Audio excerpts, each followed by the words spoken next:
네, 오늘은 레이저에서 새로 출시한 레이저북을 가져왔습니다. 요즘 레이저에서 출시하는 제품들을 보면서 드는 느낌이 애플처럼 게이밍이나 PC 쪽에서 본인들만의 생태계를 구축해 나가고 있다는 느낌이 굉장히 크게 드는데요. 오늘 가져온 제품도 이름에서 느껴지듯이 레이저 블레이드나 스텔스처럼 더 이상 게이밍 노트북이 아닌 회사 업무나 카페, 학교 등 일상생활에서 사용할 수 있는 프리미엄 울트라북으로 출시되었습니다. 과연 레이저북의 디자인과 성능적인 면, 장점과 단점은 무엇일지 지금 바로 리뷰 시작하도록 하겠습니다. Let's go.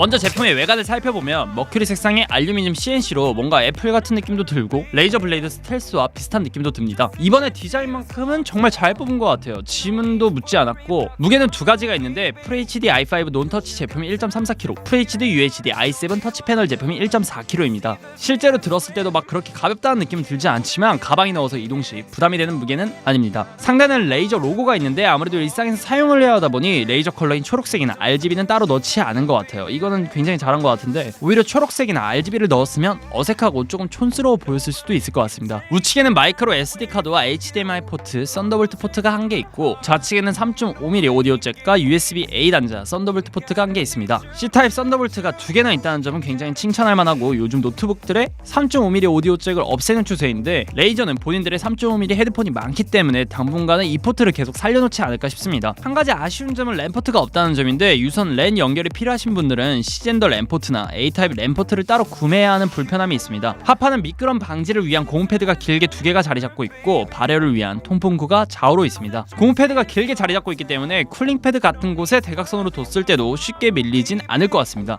노트북은 한 손으로도 안정적으로 잘 열렸고 힌지가 바닥에 닿으면서 노트북이 살짝 들리게 되는데 이로 인해 아래쪽에 공기의 흐름이 생기면서 약간의 발열 해소가 되고 노트북이 들리면서 생기는 각도로 인해 키보드 타이핑을 조금 더 편하게 할 수 있다는 장점이 있습니다. 레이저 하면 RGB 감성을 빼놓을 수가 없는데 레이저북의 키보드에도 1680만 가지 RGB가 적용되었습니다. 레이저 시냅스를 이용해 게임 모드 설정과 시스템 조명 설정뿐만 아니라 성능 탭에서 성능 모드 설정과 펜 속도 조절, 화면 재생률 설정이 가능합니다. 물론 레이저의 다른 제품들과도 연동이 되고 이렇게 소프트웨어 하나로 제어가 가능하다는 점은 굉장히 편리했습니다.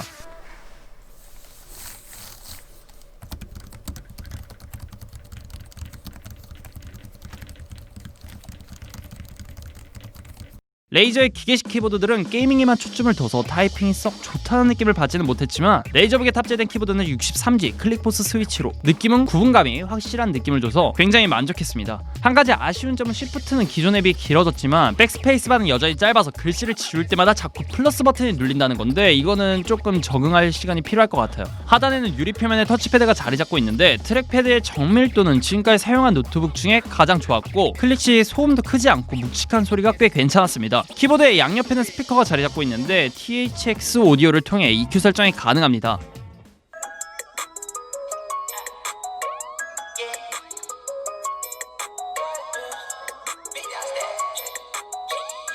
사운드를 들었을 때 스피커의 음질은 제품의 퀄리티에 비해 굉장히 아쉬웠습니다. 저음이 거의 없는 날카로운 소리가 났고 그래도 그나마 3.5mm 단자를 통해 듣는 사운드는 EQ 설정을 조금 해주니 꽤 괜찮게 들렸습니다.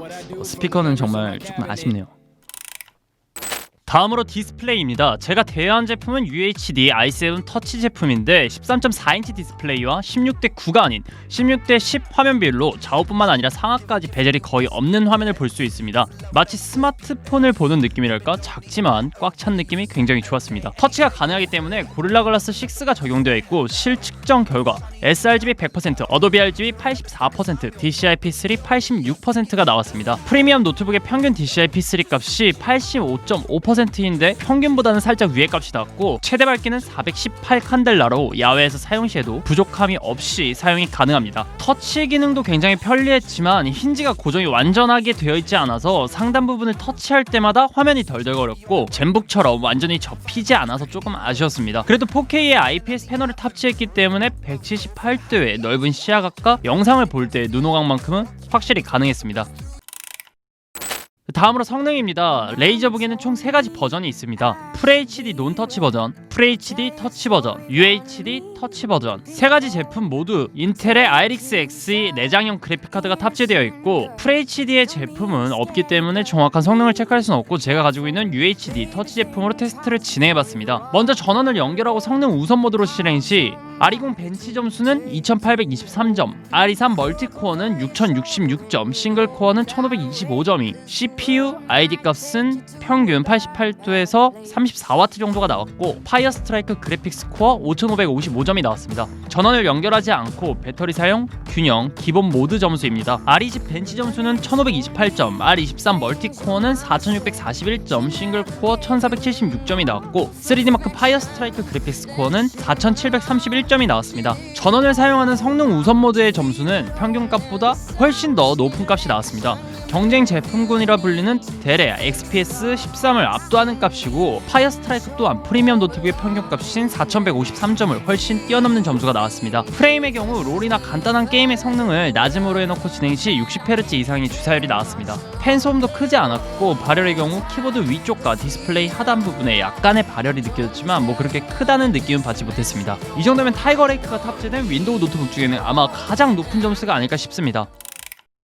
오늘 리뷰한 레이저북은 너무나도 이쁜 디자인뿐만 아니라 경쟁 노트북이라 불리던 델의 XPS 13의 점수를 압도했고 윈도우를 탑재한 노트북 중에는 단연 최고의 성능치가 나왔습니다. 게이밍 제품만 만들던 레이저의 첫 프리미엄 울트라북인 걸 생각하면 굉장히 성공적인 시작이라는 생각이 들고 앞으로 나올 레이저의 제품들이 더욱 기대가 되는 것 같습니다. 뭐 얼마 전 출시한 맥북이 미친듯이 잘 나온 건 사실이지만 맥OS가 아닌 윈도우 노트북을 찾고 계시다면 이 노트북을 단연 추천드리고 아직 국내 정발 전이라 정확한 가격은 모르지만 아마 레이저답게 언제나 그랬듯이 사악한 가격으로 출시가 될 것 같습니다. 오늘도 영상 끝까지 봐주셔서 감사드리고 조댓글팔 부탁드리면서 오늘의 영상 끝!